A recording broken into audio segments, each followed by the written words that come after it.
Hello, traveler. You're tired, and it's time to rest. We've gathered by the campfire to relax and listen to ancient stories. Grab your cup of warm drink and join us. Let this starry night completely capture our attention. In the far and forgotten reaches of Westeros, where the cliffs weep into the shivering sea and the wind cuts with a voice all its own, there stands a keep. A ruin, really, though it still holds fast against the cold. They call it Skyhold, though none alive remember the names of the kings who once ruled it. The stones are old, weathered to a ghostly hue, their sharp edges dulled by centuries of snow and salt. Ivy coils around the tower like a serpent, clinging to a corpse. And within its halls, the wind is a permanent guest, ever howling, ever whispering. On such nights, when the moon floated pale and cold as a ghost in the sky, and the sea sighed restlessly below, the wind sang its fiercest song. Not a scream, not quite. Not a howl of mourning either. It was something else, something deeper, a melody that didn't rise from throat or pipe, but from memory itself. It curled through the crumbling stones like a forgotten lullaby, and though no bard could capture it, and no maester could explain it, all who heard it knew. The wind had a name, and that name was warning. Within the highest tower of Skyhold, under a roof patched with dragon bone and frost, slept a boy named Mehron Snow. He was not noble, nor knightly, nor wise. He bore the mark of bastardy plain in his name, and in the eyes that watched him with suspicion even in this far reach of the north. His hair was dark like the pinewood forest, his skin wind-burnt and freckled, and his dreams, his dreams were not his own. Each night, when the wind began its song, Mehron would wake with a shiver, not from cold, but from knowing. The wind spoke, not in words, but in thoughts pressed like fingertips upon his soul. He would lie beneath the patchwork furs that served as his blanket, eyes wide, breath slow, and listen. And always he heard the same thing, a name. Serenia, not shouted, not whispered, sung, as if the wind loved the name and feared it all at once. By day, Mehron helped the steward mend broken stones or fetch bitter water from the frozen well.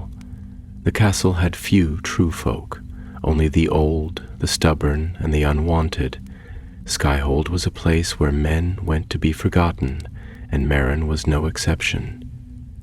He had been left there as a babe, swaddled in worn linens and sealed with a wax-marked scroll none dared open. The maester had kept it for years until he died, and with him the truth. But Mehron always knew there was something unfinished in him, something waiting. It was on the coldest morning of frostfall that she arrived. The wind howled in delight as her shadow darkened the castle gates. A lone rider cloaked in Targaryen red and black, her hair silver as starlight, her eyes deep with the weight of dragon dreams. Her name was Serenia Targaryen, and she rode not with guards nor banners, but alone, as if the world itself were beneath her. Her presence scattered the crows from the tower tops and made the dogs in the courtyard whimper. She dismounted without a word and walked past the steward without waiting for his leave. Mehron was chopping firewood when she passed. Their eyes met, just for a moment. Her gaze was steady and searching, as though she saw through his skin to the storm beneath. "You," she said, her voice softer than snow, but with the weight of prophecy. "Do you hear it too?" And just like that, the wind fell silent. Myron dropped his axe. He nodded. "Yes," he said. "Every night." She turned from him then, her cloak trailing behind like a shadow of flame. The steward rushed to greet her, fussing with apologies and half-bows, but she silenced him with a glance.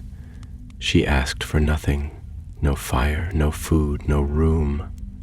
She wanted only access to the tower's oldest chamber, the one sealed with black iron and twisted runes that none had dared enter for generations. "They say it was locked by the first men," the steward told her, hesitant. "They say there's something in there that sings when the wind rises. No one's opened it since the last Sky King went mad." Serenia smiled faintly. "Then it's long overdue," she said. That night, Meron did not sleep. He waited by the base of the tower steps, breath steaming in the air, listening. The wind had not sung since her arrival.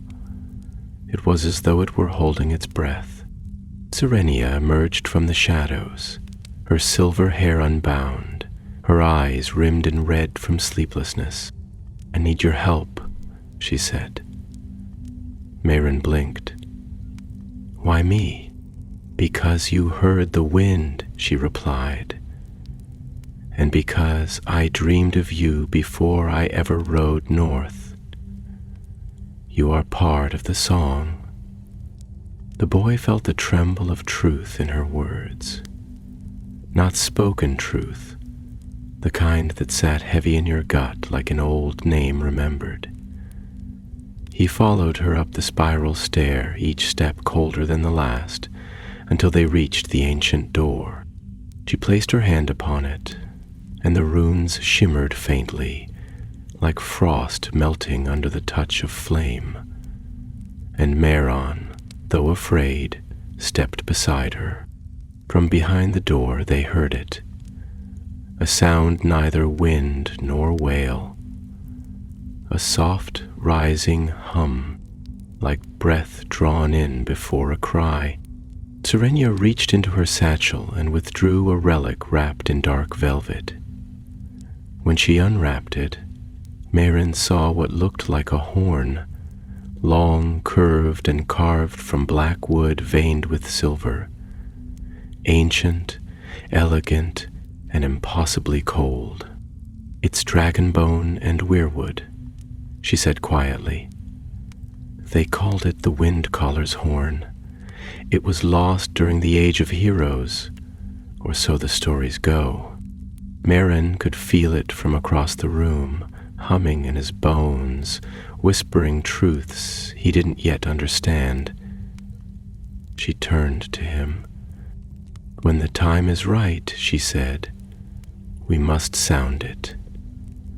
And just then, outside the tower, the wind rose again. But this time it wept. The wind wept through Skyhold like a mother mourning the child she could not save. It pressed against the stone walls in slow, sorrowful sighs, weaving through arrow slits and broken windows, carrying the scent of snow and secrets long buried. In the tower chamber, where the light of Meron's torch flickered low and unsteady, the horn sat between them like a sleeping beast, quiet now, but heavy with promise. Serenia stood near the sealed door, her hand hovering just above its runes, eyes half-lidded as if caught in a trance. Meron could not look away from her. The way she stood, rooted yet alight, like a flame within a glass lantern, made her seem almost not of this world. He watched the wind tousle her hair, watched it curl around her cloak and cling to the curve of her cheek like a lover's breath. And in that moment, with the hum of the horn still trembling in his chest, he felt something old awaken inside him. An understanding without words, like the tide remembering the moon. "I have dreamed this place for years," Serenia said. her voice a thread in the dark, softer than snowfall. In the dreams, the tower is taller, the sea below is frozen, and the sky above is red with fire. I never saw your face, not until the very end, but I heard your voice. You were the one who sounded the horn. Meryn took a step closer, unsure whether he meant to approach her or the horn. Both called to him, though in different ways. The horn with its deep thrumming gravity like a mountain's heartbeat. Serenia with her quiet certainty, a tether to something vaster than he could grasp. "I don't understand," he said at last, his words barely more than breath. "Why would I be in your dream? I'm no one, just a bastard boy who chops firewood and sleeps with one eye open." She turned to him then, and in her eyes he saw something vast, something wounded, beautiful, and ancient. "No one is just anything," she said. "That lie is the armor the world puts around those it fears. The wind sings your name for a reason. Skyhold keeps you for a reason. You were born in shadow, yes, but even shadow is shaped by the light it hides from." For a long time neither of them spoke. The silence in the room was not emptiness, but fullness, like the stillness before a storm. Outside, the wind continued to murmur, low and persistent, as though it too waited for them to act. Meryn looked down at the horn, its surface pulsing faintly with a soft silver glow, like starlight beneath ice. "What happens if we sound it?" he asked. Serenia closed her eyes. "The dead may stir," she said. "Ancient powers might wake. Or perhaps nothing at all. But I don't believe that. The dreams never lie. The horn is the key. And the song of the fierce wind, is a prophecy not yet finished." Meryn felt a chill creep through him, one not born of the cold. Prophecies were not soft things. They were not lullabies or prayers. They were blades. Some carved paths, others carved graves. He stepped back from the horn, the hairs on his arm standing upright. "And if we wake something that shouldn't be woken, then we will face it," she replied. "But we cannot keep sleeping while winter sharpens its claws. There is a shadow beneath the north, deeper than even the old kings remember. Something older than dragons or dire wolves. And it stirs." She knelt beside the horn then, fingers brushing its ridged length as though soothing a beast. Her lips moved silently, mouthing words Meryn could not hear. He felt a weight descend in the room, not heavy but pressing, a presence. The chamber, once just stone and air, seemed to breathe. A deep exhale rolled through the floor, and in the back of Meryn's mind, the wind was no longer weeping, it was watching. That night, sleep came to neither of them. Serenia returned to the guest chamber the steward had begrudgingly offered her, and Meryn, restless with unease, climbed the parapets and stood beneath the stars. Above him, the heavens sprawled wide and bare, constellations glittering like the eyes of old gods. The wind circled him, not harshly but curiously, like it was measuring him, testing the shape of his soul. It whispered again and again, a single word curling through the dark. Soon. The next morning dawned gray and strange. The sea was glass, and the gulls did not cry. The steward, looking nervously at the sky, made the sign of the 7 over his heart and refused to speak of the day's ill feeling. The cooks forgot salt in the stew. The stable boy swore he saw his breath shimmer with frost though the sun had already climbed above the cliffs. And still the wind did not rise.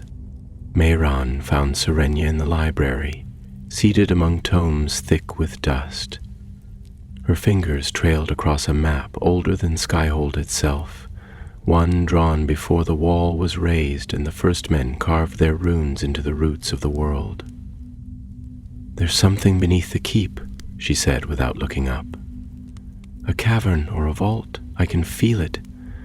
The wind sings loudest when I'm here, but it leads downward." He approached and glanced at the map, a faded ink line traced beneath the keep's foundation. An old passage, perhaps. "We have cellars," Mehran said, "but none that deep, and no one's gone down there in years. Not since the last Snow King died of madness and sealed the way." Serenia looked up, and her gaze gleamed like moonlight on iron.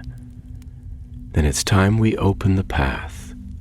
The song is growing louder, the wind wants to be heard, and Mehran, I believe it's waiting for you."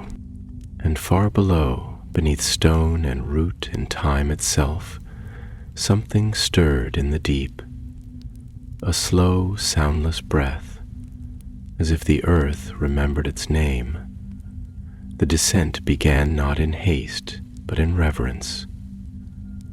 When Serenia spoke of the vault below Skyhold, she did not speak as one seeking treasure, nor as a conqueror laying claim.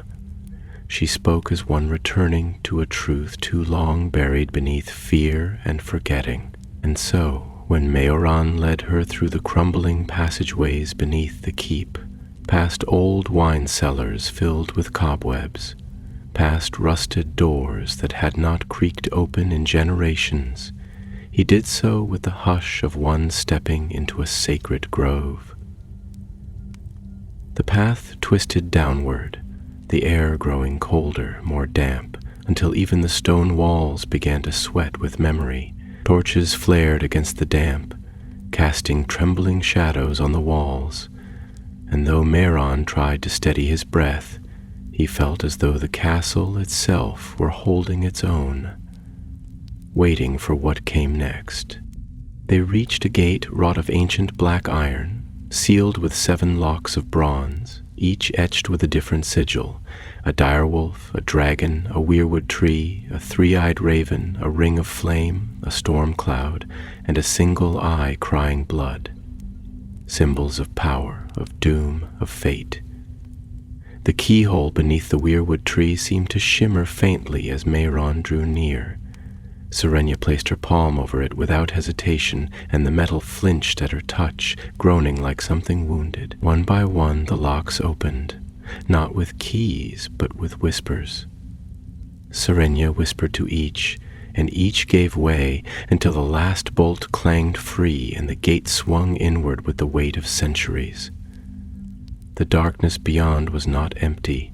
It was thick, pregnant with silence and the kind of cold that creeps into the bones and makes memory ache. Beyond the gate, they entered a chamber carved directly into the stone heart of the mountain. The ceiling arched high above, disappearing into blackness, and the walls bore carvings not made by any mason Mehran knew. They curved and twisted like vines of ice and fire, knotting together in shapes that made the eyes blur and the mind recoil. In the center stood a dais of obsidian, and upon it rested a pedestal of white stone veined with gold, and there, resting like an echo waiting to be remembered, was another horn. It was twin to the one Serenia had brought, but darker, and it seemed to drink the torchlight around it rather than reflect it. Serenia stepped forward, her footsteps ringing like soft bells in the cavern's hush. She reached out with both hands, cradling the new horn as though it were a child. Her eyes shimmered with tears that did not fall, and her lips parted with a soundless name. Marion watched her in silence, feeling something shift inside him, like a curtain being drawn back from a window he hadn't known was there. The wind which had followed them down the tunnels like a faithful hound was absent here. This place was too deep, too quiet, but even without it, Mayren felt its song humming in his blood, thrumming behind his ears like a heartbeat not his own. "This is where it began," Serenia whispered, as if speaking to the stone itself. "Before the conquest, before the dragons, before the wall was raised, the first song, the Windfather's voice, it was here." Mayren moved closer, drawn not by choice but by gravity. The horn pulsed with presence, its power curling around him like steam from a winter spring. He reached out without meaning to, his fingers brushing the smooth, cold surface. The moment he did, the chamber changed. The walls shimmered, and for an instant the carvings came alive, moving, dancing, writhing with stories unspoken. Visions flooded his mind in a flash of light and shadow. A tree that bled light instead of sap, a child crowned in frost, wolves howling at a burning moon, and dragons circling a black sun. He fell back, gasping, and the horn's glow dimmed. Serenia caught him, her arms surprisingly strong. "The horn recognizes you," she said. "It's not just blood, it's song, and your soul sings true." They stayed in the chamber for a long time, not speaking. There was no need. The air itself seemed to be thinking, remembering, drawing breath after a long sleep.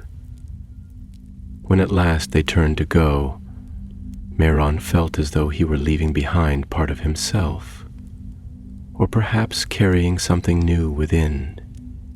The way back up the tunnels felt longer, heavier, as if the knowledge they now carried had weight beyond the world. Above ground, the weather had changed. Snow had begun to fall in slow, swirling flakes that did not melt upon the skin. The sky was leaden with storm, and the sea moaned like an old beast dreaming dark dreams. The steward met them at the keep's gate, pale and shaking. "Ravens came while you were gone," he said, voice like dry leaves. "From Eastwatch and from the wall, strange sightings, lights beyond the ice, voices in the wind, things seen at the edge of the world." Serenia's eyes darkened. "The song has begun." Mayren looked at her then, at the horn strapped to her back and the other still ringing in his memory. "What do we do?" he asked, not as a boy, but as something else, something new. "We listen," she said, "and when the wind calls, truly calls, we answer." That night, as the fires burned low and the snow whispered against the shutters, Mayren stood again upon the tower. He held the first horn in his hands, its weight both familiar and terrible. The wind returned at last, crawling through the stone like a thing reborn. It did not weep this time. It sang, and in that song, Mayren heard a name, his own. The wind's song lingered long into the night, curling through the rafters of Skyhold like a ghost with unfinished business. It was not loud, nor wild, but measured and slow, each note drawn out as if the air itself mourned the passing of an age. Mayren stood alone upon the tower, the horn clasped in both hands, feeling the vibrations travel through his arms into his chest, into the very marrow of his bones. He had never sounded it, not yet, not truly, but he sensed that the horn didn't need to be blown to be heard. Its presence alone was enough to awaken memories long buried in the stone, in the wind, and in himself. Down below, the keep slept, though uneasily. Fires guttered, dogs barked at shadows. The steward lit no lamps. Even the stars seemed to blink more slowly that night, as if the sky held its breath. Mehran remembered the vision from the cavern, the child crowned in frost, wolves beneath a moon that bled, dragons circling as though warding off something older than even fire. It had been a flood of images too swift to fully grasp, but the feeling they left behind was unmistakable. Something vast was moving beneath the fabric of the world, and somehow, impossibly, he was a thread in its pattern. He looked at the horn again, tracing the pale veins of weirwood that twisted through its blackness like light frozen in shadow. It had no sigil, no name, but it belonged to him now, or he to it. He turned when he heard soft footsteps on stone. Serenia, wrapped in a fur-lined cloak the color of twilight, approached with the quiet grace of one raised among dragons. But tonight she looked older, not in years but in weight, as though the burden of her dreams was finally settling upon her shoulders. She came to stand beside him without speaking, her gaze drifting out to the horizon where the shivering sea met the night. For a long while they stood like that, side by side, as the wind sang around them like a chorus of the old gods. Then Serenia spoke, her voice low and thick with something Mehran couldn't name. When I was a child in Dragonstone, I dreamed of snow. Not the snow that falls in the south, soft and rare like lace from a noblewoman's dress. No, I dreamed of the snow that howls, that buries towers, that drowns entire forests in silence. In those dreams I wandered through a world where time itself had frozen and the stars were too afraid to shine. And in the heart of that world, always, I heard the horn. Mehran turned to her, the horn still resting in his hands. Is it always the same dream? Not anymore, she replied, her eyes distant. Now you are in it, and so is the wind, and something else, something I can't quite see. It watches from the edges, from behind the ice. I think it remembers the first song. I think it wants to hear it again. He wanted to ask what that meant, but already he knew the answer, somewhere deep in the place where his dreams were shaped. The first song. The one sung before the rise of Valyria, before the breaking of the world, before even the first long night. A melody lost to history, remembered only by the wind. It was not a tune of joy, nor even sorrow. It was a warning, a reckoning wrapped in rhythm. The wall has heard it, Serenia continued. Eastwatch feels it. Even the ravens are uneasy. Maesters speak of broken time, clocks that stop without cause, candle flames that flicker in rooms sealed tight. And further north, beyond the far edge, the wildlings say the earth is whispering. They don't go near the old barrows anymore. Something moves in the Barrow Downs.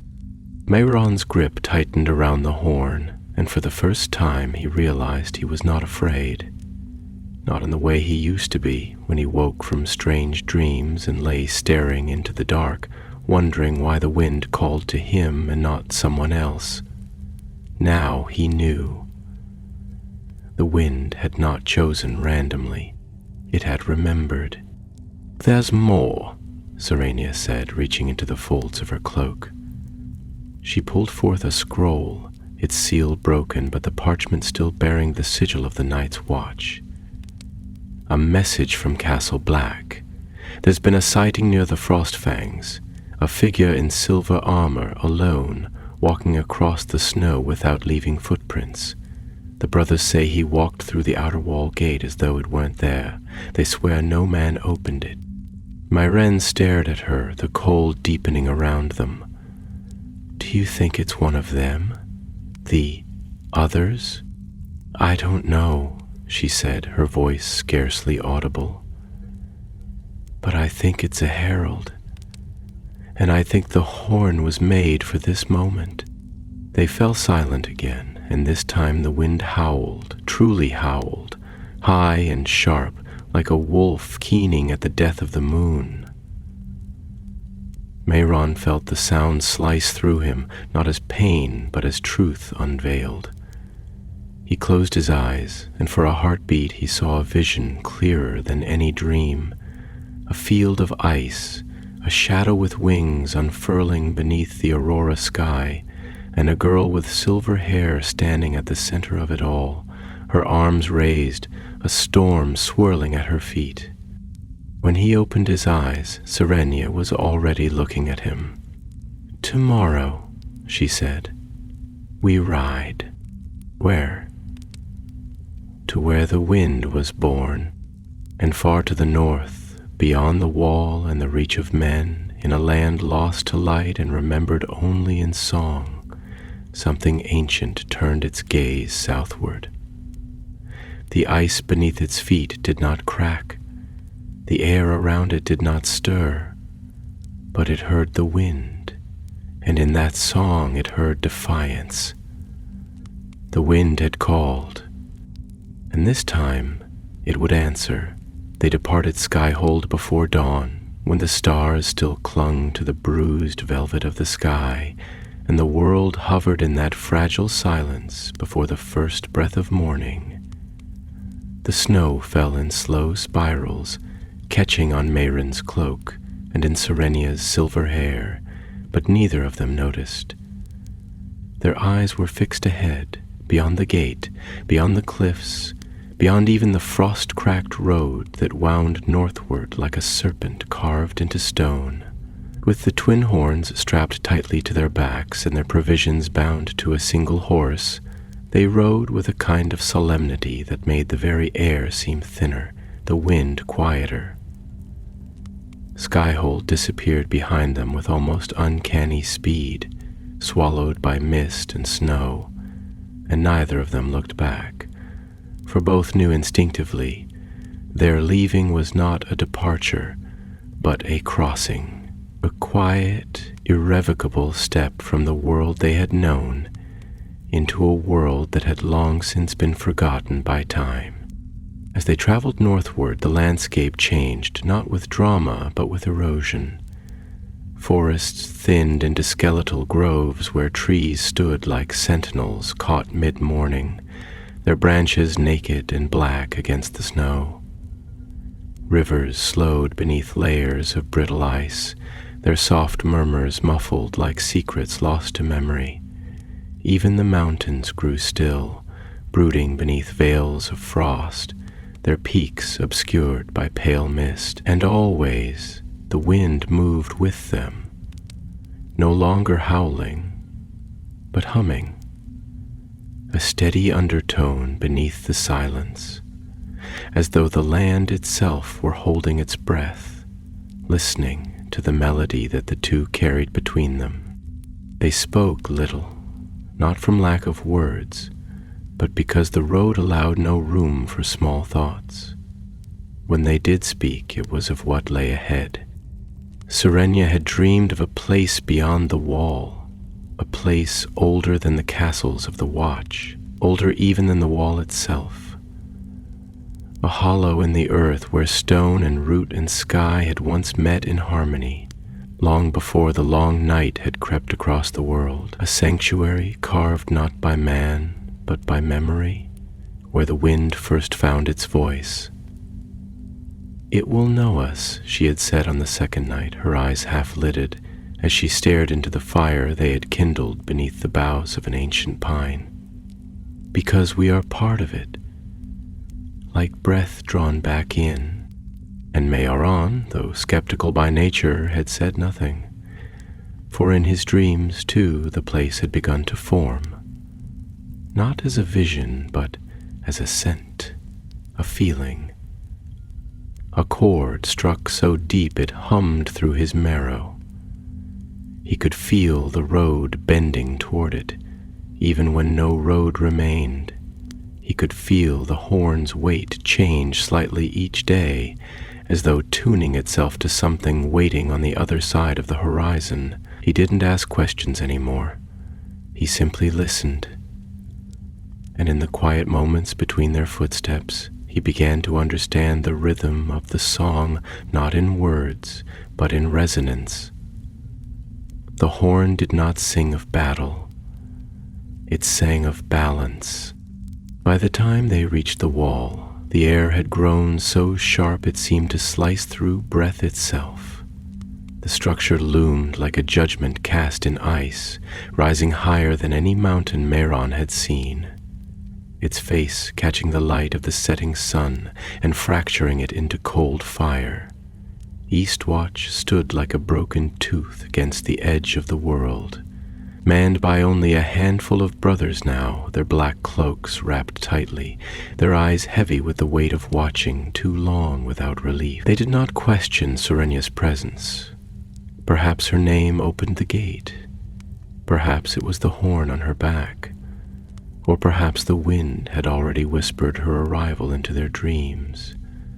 Whatever the reason, they let them pass with barely a word, their eyes fixed not on her but on Mehron.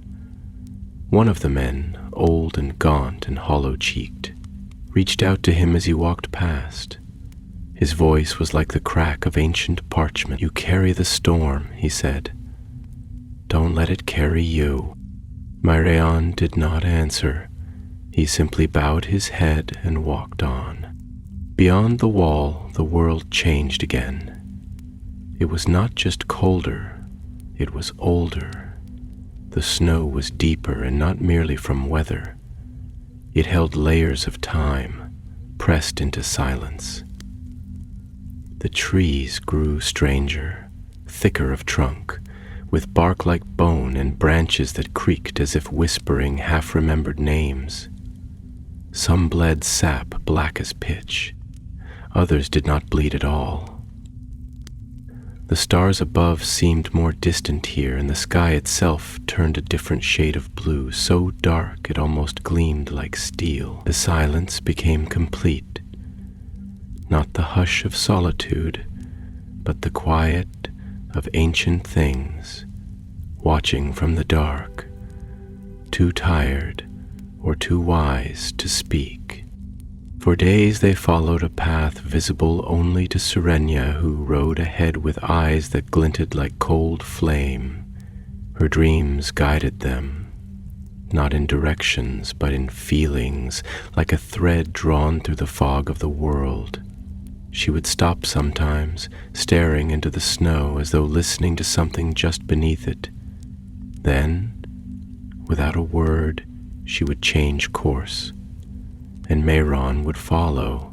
The horn hummed louder now, even in sleep. It pulsed gently against his back, like a heartbeat, like breathing. It was on the 7th night that they found it.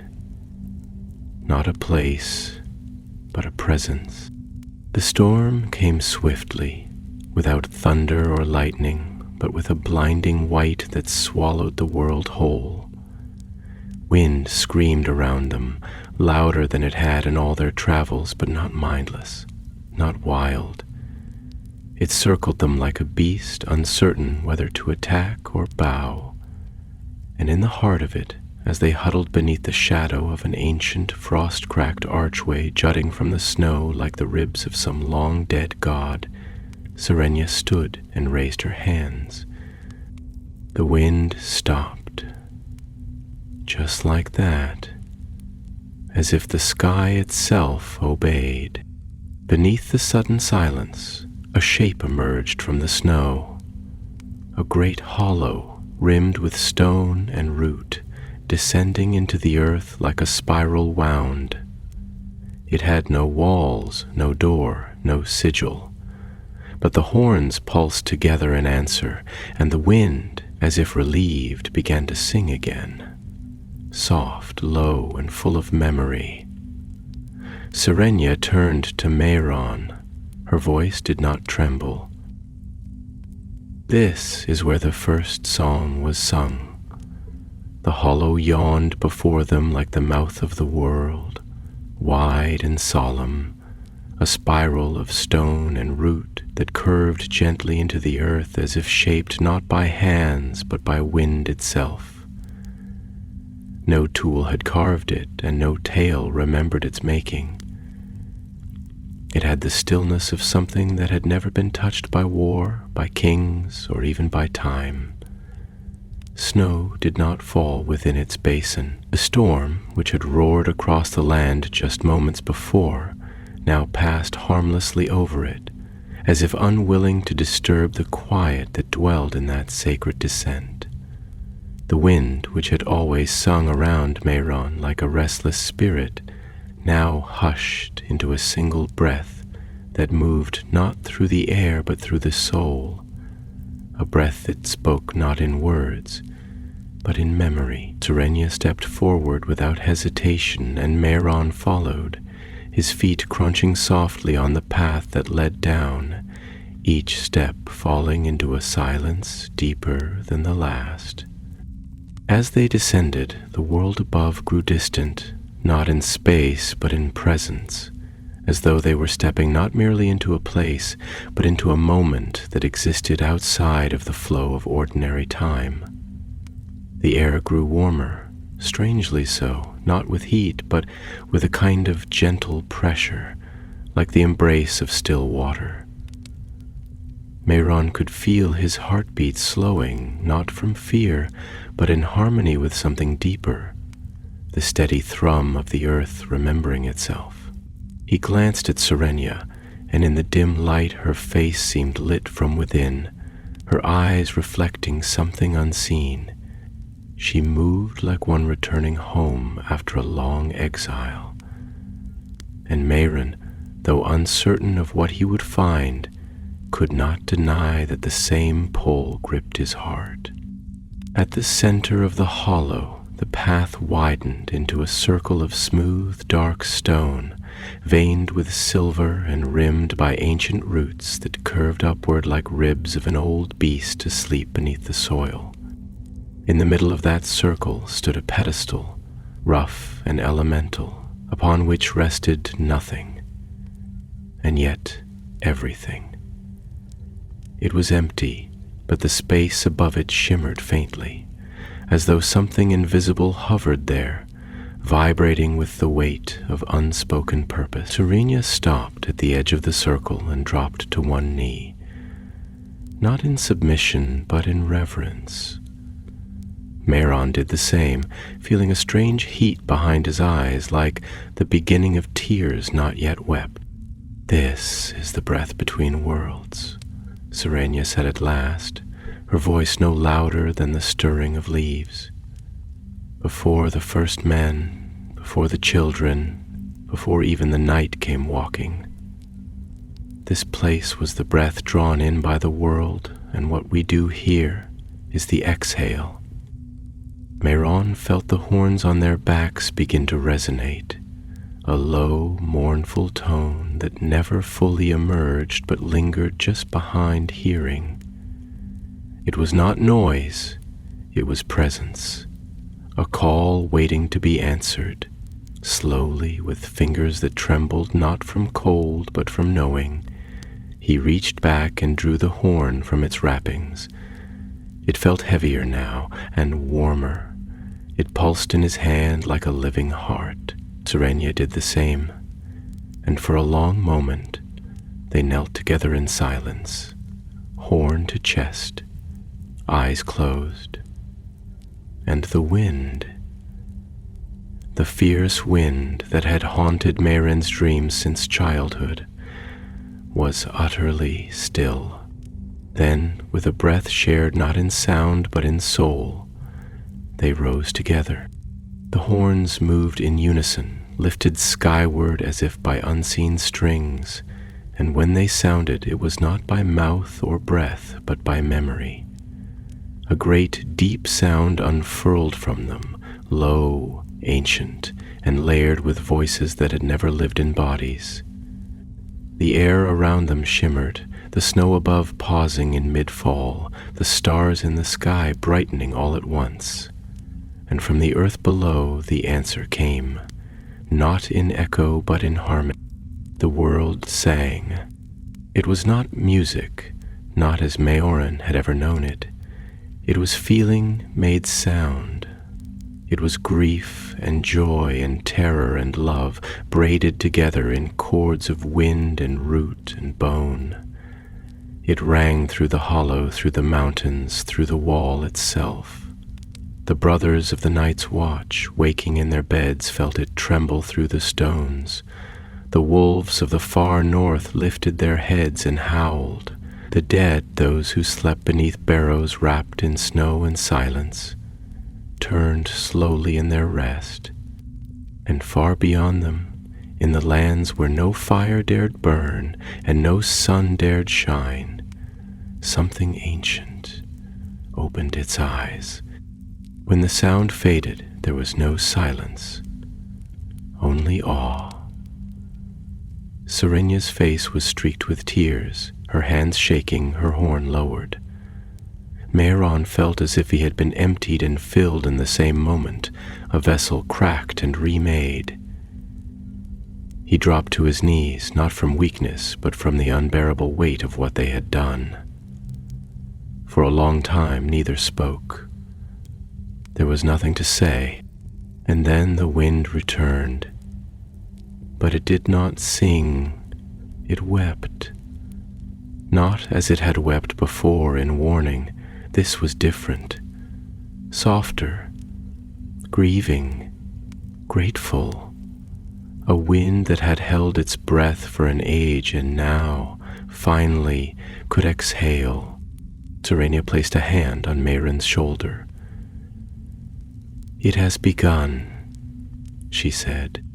He looked at her, at the shimmer still clinging to her skin, and whispered, "What have we woken?" Her eyes did not waver. Not everything that sleeps does so in peace, but not all that wakes is meant to destroy. We have not summoned doom, Mehran. We have summoned truth, and far away in a place beyond maps, beyond memory, a figure of light and frost stood upon a field of endless snow, listening. The fierce wind had sung, and the north had remembered. When they emerged from the hollow, the world had changed, though it wore the same face. The snow still fell in its slow, soundless rhythm, and the stars above blinked in their age-old patterns, but there was something beneath it all, a subtle shifting of the unseen, like a breath taken after too long beneath water, no longer aimless, no longer hungry. It followed them with purpose, with rhythm, as if their steps were not their own, but part of a larger cadence echoing across the bones of the land. They left the sacred spiral in silence, their horns now dormant but resonant, as though still humming faintly from within. The hollow did not close behind them, nor did it fade. It remained open, bare beneath the sky, as if the earth itself had finally remembered the place it had once been and refused to forget it again. As they rode, the silence between them grew, not out of discomfort but necessity. There were no words for what they had done, no easy name for the chord they had struck in the heart of the world.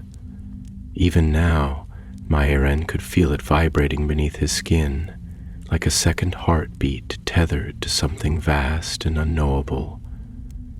He watched Serenia from time to time, searching her face for the signs of doubt or fear, but found none. If anything, she seemed more certain now, more whole.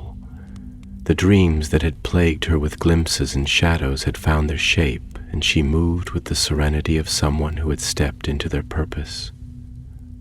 But Mehran felt something different, heaviness, not the weight of regret nor dread, but gravity, a pull towards something he did not yet understand, but which he could no longer turn from. The wind had marked him. The song had accepted him, and the world, whether he was ready or not, had begun to listen. On the third night of their return, the storm came again, not of snow, but of vision.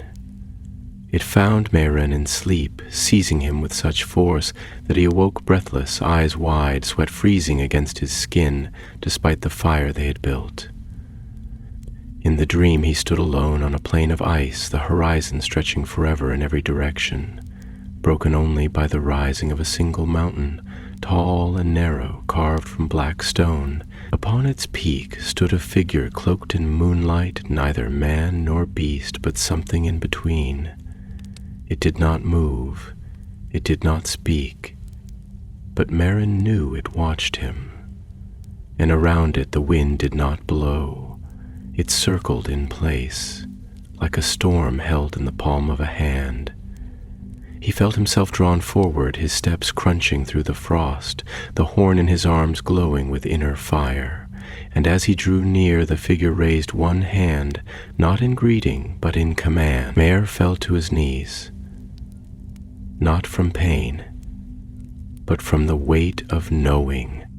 When he woke, Serenia was already watching him, her eyes ringed with the same exhaustion that carved deep lines into his face. "You saw it," she said, though it was not a question. Meren nodded, his voice slow, his breath steadying as he spoke. The mountain, the figure, the wind held back like it was afraid to move. Her gaze sharpened. It's the place where the first wind was caged. The last note of the original song was never sung.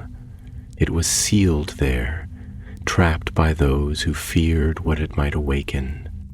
Myran sat upright, the vision still pulsing behind his eyes like an afterimage burned into his soul. Now it's calling to us. Serenia nodded slowly, and her words were little more than breath. Because we sang the opening verses, because we gave the wind back its voice. They broke camp at first light, not with haste, but with resolve. Their course now bent northeast, beyond the lands charted by men, beyond even the furthest whispers of the free folk. They passed through old forests where trees grew so dense that sunlight never touched the earth, their trunks wide as towers and their limbs entwined like the fingers of giants. They crossed frozen rivers whose surfaces cracked and reformed with the groan of shifting time, and beneath them shapes moved too large to name. They traveled through ruins so old that even the stones had forgotten their builders. Places where the air hummed with the static of memory and the snow refused to settle, and always the wind moved with them, not behind, not ahead, but around. It was not always strong nor cold, but it was always there, in their breath, in their thoughts, in their very bones. Meren began to dream again, not of the mountain or the cloaked figure, but of the song itself, not as sound, but as shape, spirals upon spirals growing, entwining, forming patterns that echoed in the frost and fire of the world. He saw rivers singing to trees, and stars humming over mountains, and shadows dancing to the rhythm of something ancient and enduring. And in the center of it all, always, was the horn, sometimes in his hands, sometimes Serenia's, sometimes no one's at all. When at last they saw the mountain from the crest of a wind-scoured ridge, it looked exactly as it had in the dream, tall, narrow, black as onyx, It pierced the sky like a sword, and the clouds seemed to twist unnaturally around its peak. No birds flew near it, no tracks marked the snow that surrounded it. It rose from the earth like the memory of a wound, jagged, unhealed, sacred. They did not speak. Words would have shattered the moment. Together they began the climb. The climb began in silence, not from some agreed-upon vow, but because the air itself seemed to demand it. Every sound felt too loud, too foreign, a disruption in a place that had not heard footsteps in 1,000 years. Snow clung to the rocks like old sorrow. Wind skimmed along the slopes like forgotten prayers, and the path, if one could call it that, twisted and narrowed in ways that felt more symbolic than navigable, as if each step forward required not only strength, but memory. There were no birds overhead, no signs of animals along the path, no breath of life save their own. Yet Mehran did not feel alone. Something watched from above, not hostile, not welcome, but expectant, like a gatekeeper who did not yet know whether to allow passage or deny it. The mountain itself felt alive, not in motion, but in patience.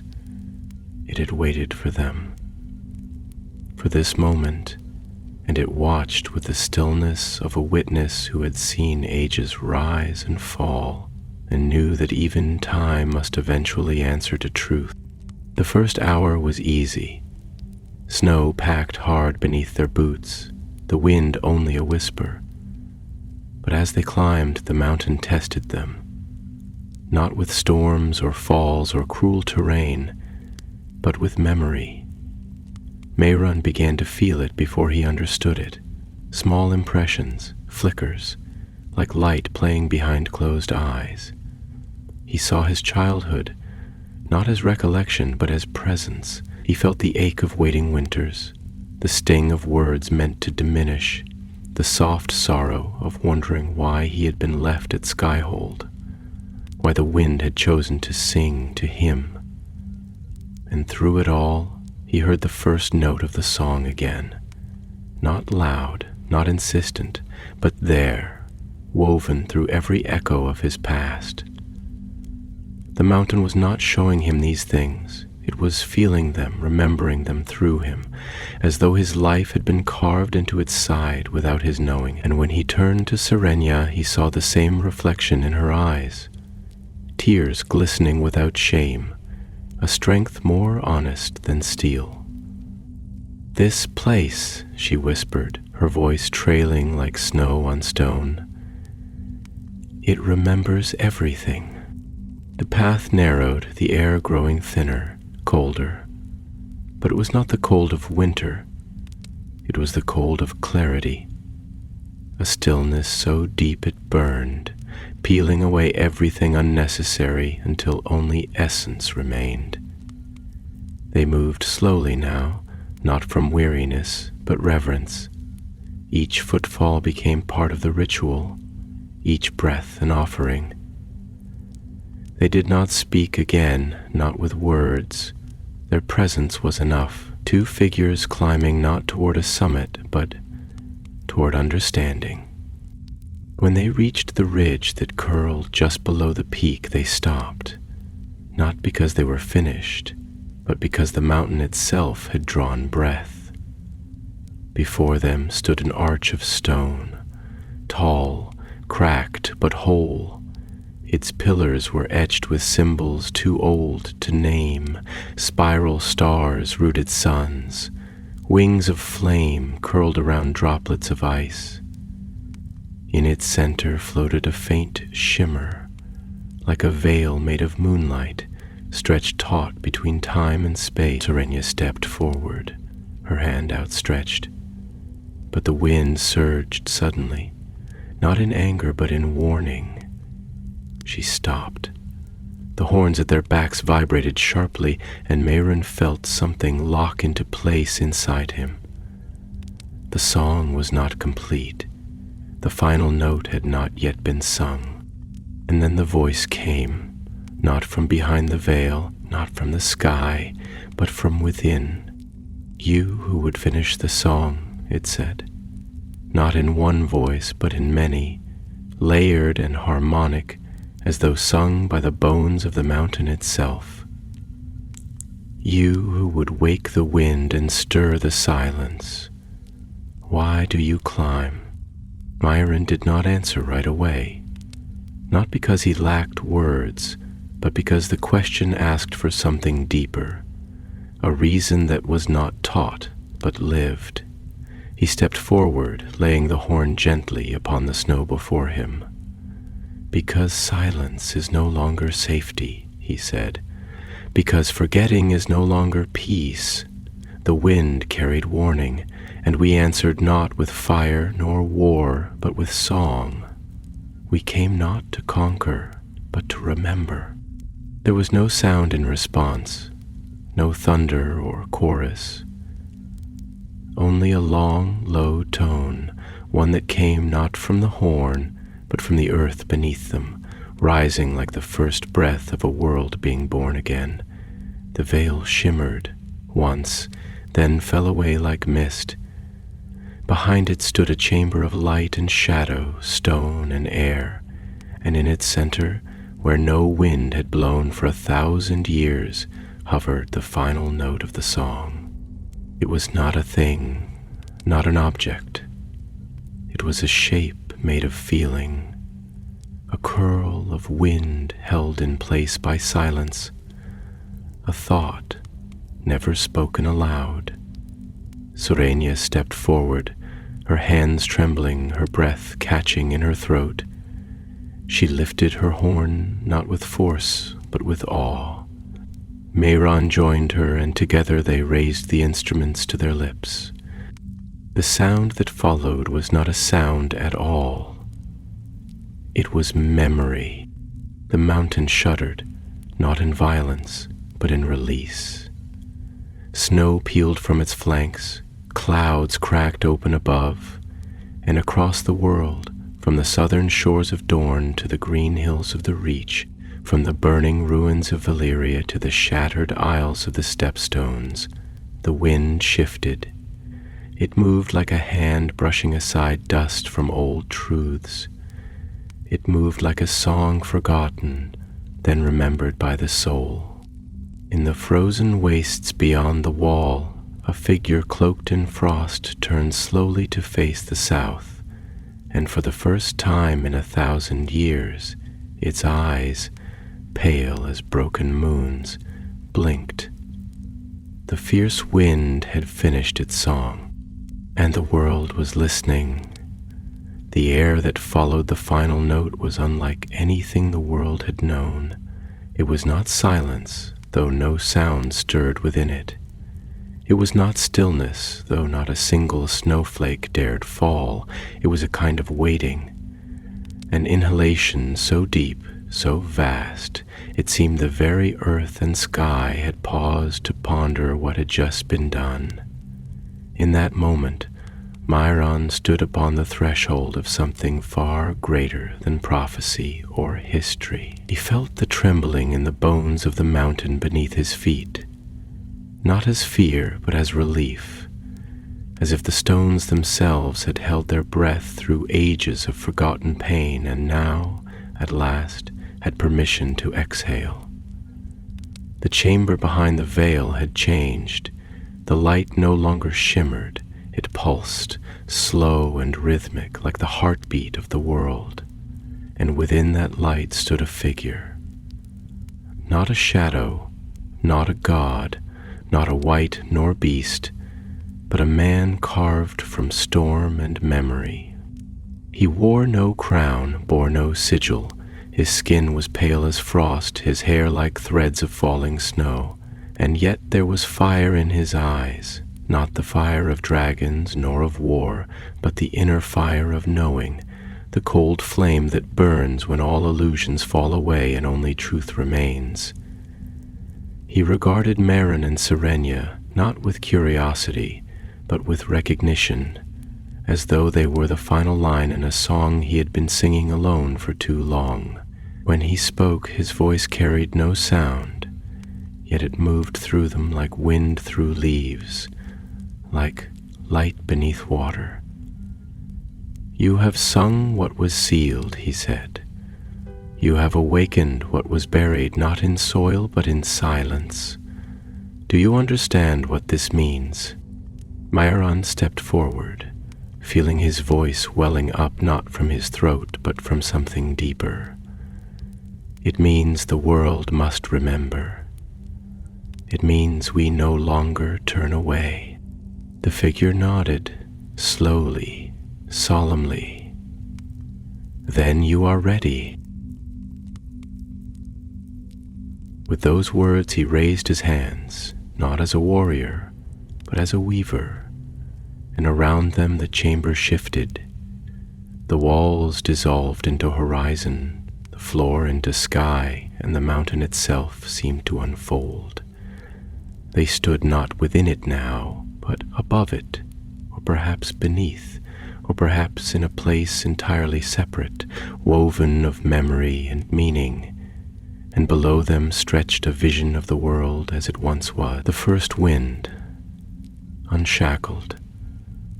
The old songs, sung not in words but in life. Forests that breathed, rivers that whispered to stars. Great beasts walking side by side with men who did not rule but listened. Then came fire, then came steel, then came forgetting. Once, the figure said, the world was sung into being, but men, fearing the chaos of melody, built walls of order and named them kingdoms. They shaped silence into laws and bent the wind to their will. But the wind is not a servant, it is song, it is change. And so it waited. Images swirled before them.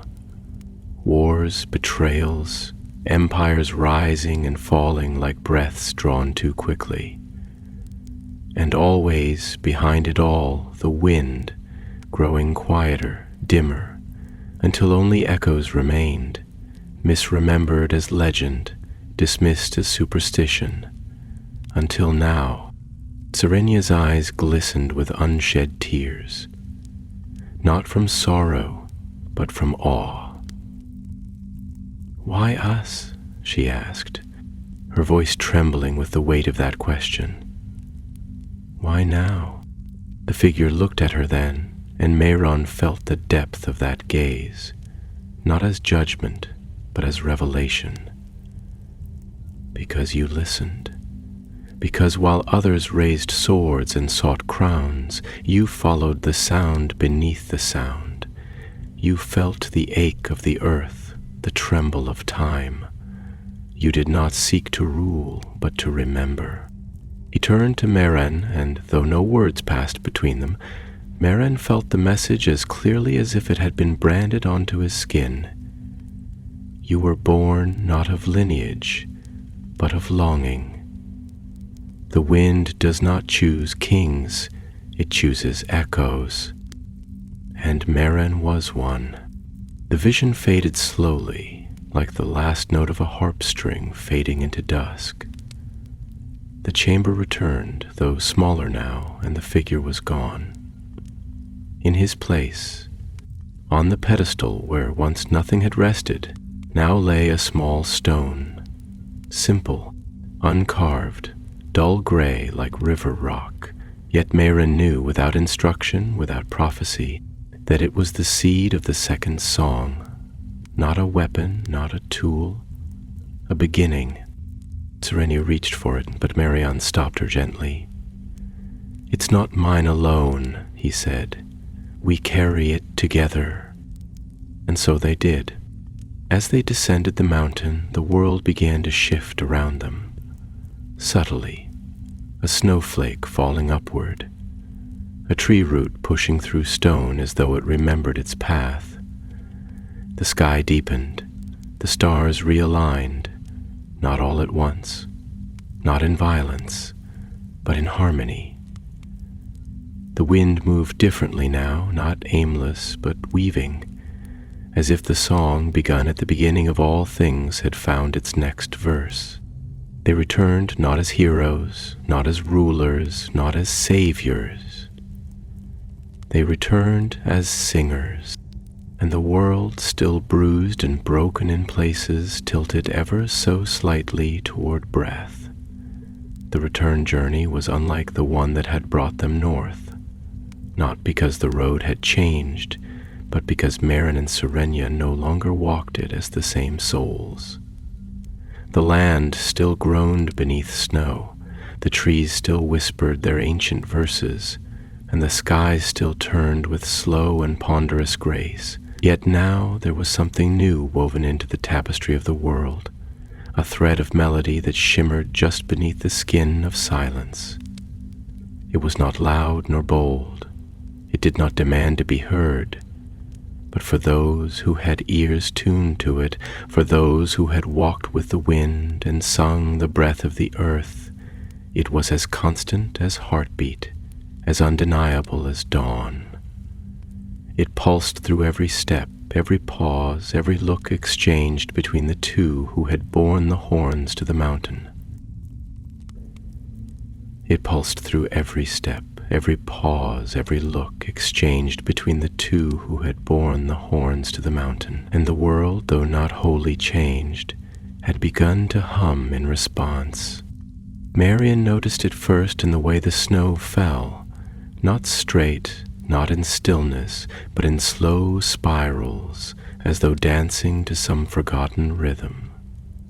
Serenia saw it in the trees, whose limbs, once frozen and limp, now swayed ever so slightly, even when the air stood still.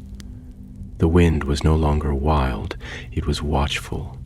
It did not merely pass over them, it traveled with them, parting the snow before their boots, brushing against their cheeks like a sigh. It whispered through the horn still strapped across their backs, as if checking in on old friends. Even the animals they encountered, small, scarce things in the wild north, regarded them without fear. A fox watched them from a ridge, its eyes reflecting firelight like twin stars. A great white owl circled them 3 times and vanished without a sound. It was as if all things living, all things breathing, knew what had been awakened, and they remembered.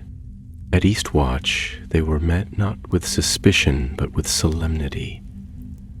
The Black Brothers, worn and frostbitten as ever, stood in silence as Meryn and Serenia passed through the gate, saying nothing, asking no questions. One stepped forward, a man so old his beard was snow without shadow, and handed Meryn a single black feather. No words accompanied the gesture. None were needed. It was a sign as old as the night's watch itself, a vow of memory, a recognition that something greater had stirred. As they passed into the realm of men once more, Meryn could feel the difference like a ripple through ice. Where once the world had been bound in stillness, now it felt awake, not alarmed, but attentive.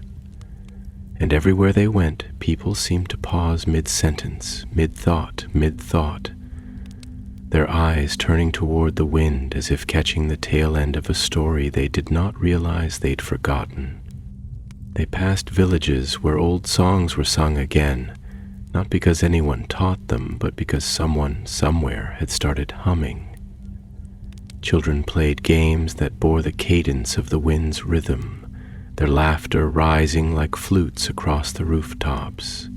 Elders sat by fires and began speaking of dreams they'd long hidden, visions of ice and fire, of trees that walked and rivers that spoke.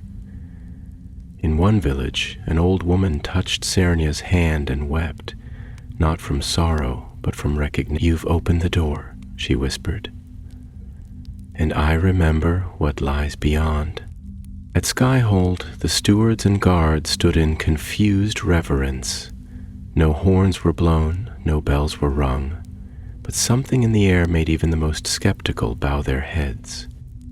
The great keep, gray, weather-worn, forgotten, now felt alive.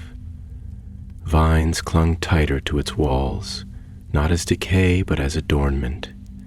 The tower where Mehran had first heard the wind now hummed with gentle resonance, like a great bell waiting to toll. Serenia walked those familiar halls as if retracing steps carved into her soul. And Mehran stood at the edge of the same balcony where he once watched the sea in search of meaning, and now saw in every wave, every breath of wind, a part of the answer.